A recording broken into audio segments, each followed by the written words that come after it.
Kristi Noem, anyone? Good morning, ladies and gentlemen. This is another declaration of truth from your host, Terry A. Hurlbut. The 2024 presidential primary campaign has begun, at least unofficially. Donald Trump remains the favorite for the nomination, with Governor Ron DeSantis of Florida a close second. But another governor, Kristi Noem of South Dakota, deserves at least as much attention. In midterms 2022, she handily won re-election. Now, in recent interviews, she is calling attention to her record and taking key positions that mark her as a study in courage and consistency. Before I give you this profile in courage, I do want to shout out to the prime sponsor of this channel, which is Conservative News and Views. Link in the description. Be sure to check out the awesome CNAV Store. Scroll down near the bottom for that link. Lots of great merchandise there, especially this t-shirt that I have chosen for today, which depicts the symbol of our country, the American bald eagle, and has a caption that says it all. Eagles fly alone. Pigeons need a flock. One more thing. If you like what you're about to hear, you can like this video. You can also click the bell icon to get a notice every time I come out with a new one. In fact, do you see the new icon, the heart shape with the US dollar sign in it? That's the super thanks icon. If you really want to keep these videos coming, click that and leave me a tip. Any currency will do, so long as it's legal tender. First, some history.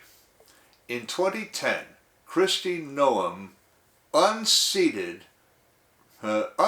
Representative Stephanie Herseth-Sandin and took South Dakota's at-large seat in the House of Representatives. 8 years later, she ran for governor and won.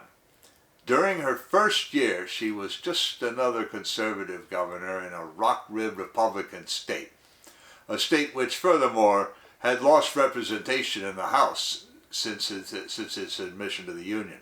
South Dakota entered the Union with 2 seats, gained another one in 1913, then in 1933 lost one, so it had 2 from 1933 to 1983 when it lost another one, and it has had an at-large seat ever since.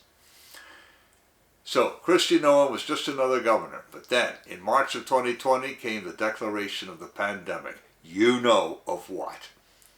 At least until August of 2020, Kristi Noem did ask for legislative authority to close businesses and other entities. She did close schools for the spring semester of 2020. But when the State House did not give her that authority, she did not arrogate to herself any such authority by executive order, as a lot of other governors did. Indeed, she maintained that, lacking such authority, she would not order anything to shut down.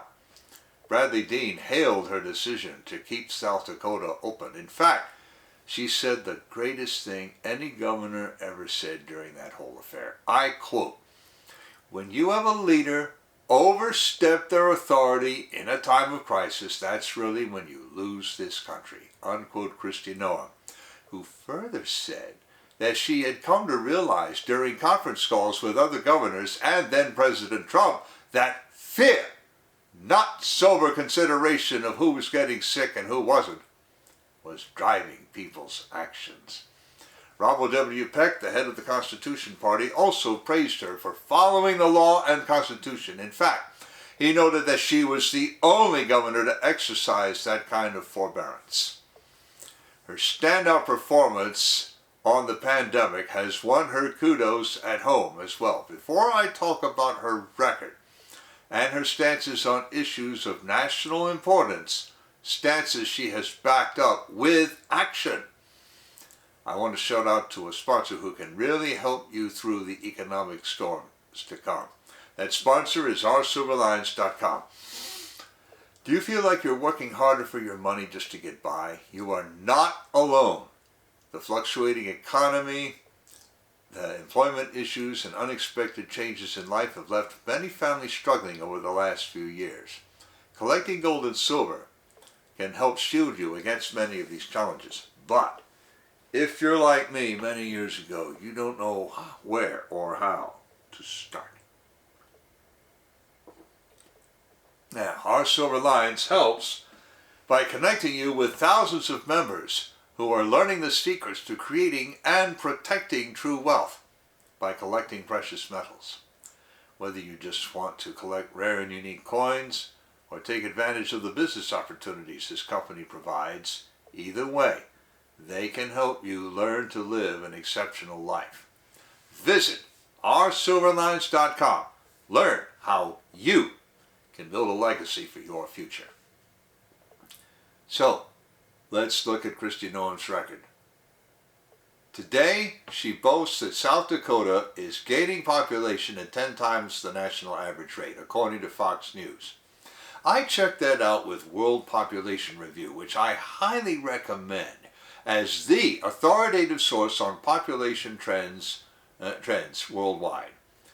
In point of fact, South Dakota is growing at 0.8% per year and has grown 11.57% since 2010.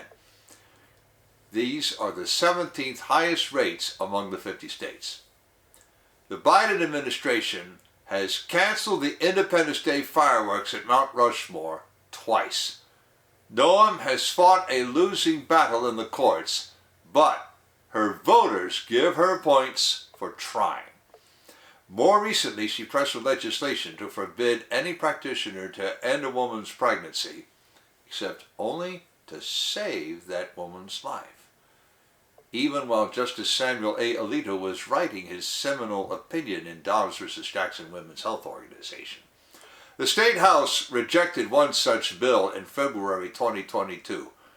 The bulletin came out February 7th, 3 days before Alito finished his first draft, but she kept trying.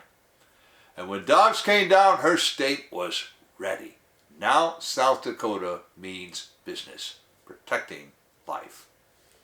On Tuesday, January 17th, she told CBS News that her fellow governors needed to do more than they're doing. Her interviewer asked whether she would nudge Governor DeSantis to do more than to forbid the procedure after 15 weeks, as current Florida law says. She answered, and again I quote, "I would nudge every governor to do what they can to back up their pro-life record. I think that talking about situations and making statements is incredibly important, but also taking action and governing and bringing policies that protect life are even more important because that's what truly will save lives." Unquote, Kristi Noem. And she has a point. The Dobbs case removed the last excuse for inaction on this subject when the Supreme Court corrected a 49-year-old error. I've talked about that before. Kristi Noem has also signed into law a measure forbidding South Dakota's public universities to require students, faculty, or staff to attend any training session promoting any of 7 divisive concepts. Now that bill is similar to Governor DeSantis' Stop Woke Act in Florida. Her handling of women's sports had provoked the most controversy. In principle, she agrees that biological males, regardless of self-identification or their having opted or not for surgical mutilation and or hormonal poisoning, should not play in women's sports. But she struggled to get a law that she believed would accomplish the stated aims and withstand judicial scrutiny. In February 2022, she finally signed a bill that does so to her satisfaction. Take your time and do it right, I always say.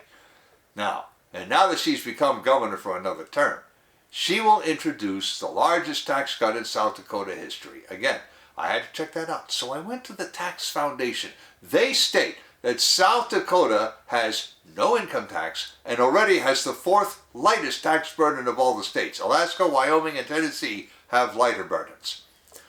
The major places she can cut taxes are in general sales and property taxes. The Fox News report speculated openly about whether Kristi Noem would seek the Republican presidential nomination.